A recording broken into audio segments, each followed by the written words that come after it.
Okay, hi everyone. So in this video we will talk about uh, fetch all. Okay, like in some condition you have to return all the data, not only one data. So far we have fetch only one data based on the document ID and the status. Okay, so I want to, in this section I want to display all my record. Okay, so how to achieve that? To achieve that I have to write another block of code like fetch all. Okay, and I will remove these conditions. Okay, document ID, and I will just give the conditions active or inactive. Okay, so it will give me the all the document based on the status. So this is a small change. Let me execute that procedure. It's done, and let me execute that here as well. Fetch all. So it will not impact anything. I'm just executing. So all the parameter is irrelevant here. Document ID, name, type, description, whatever value you can give.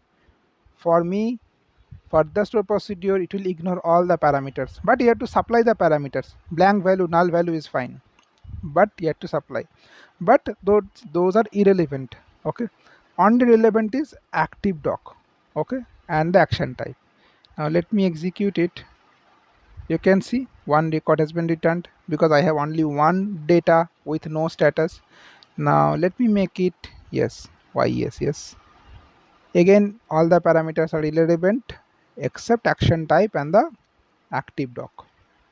Let me execute it again. You can see it has given me all the list of document. Okay, so this is another way we can use the store procedure to retrieve my all the data. Okay, well, if you have any doubt, any query about this video or any technical topics, you can let me know in the comment section. And this is my LinkedIn profile. You can connect with me in the LinkedIn. I basically use this tech stack. Okay, Java, Spring Boot, Angular, Node, Python, MongoDB, PostgreSQL, Influx. I use AWS and Azure Cloud.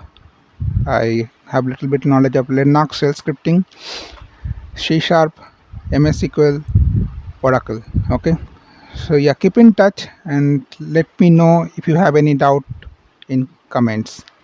Thank you.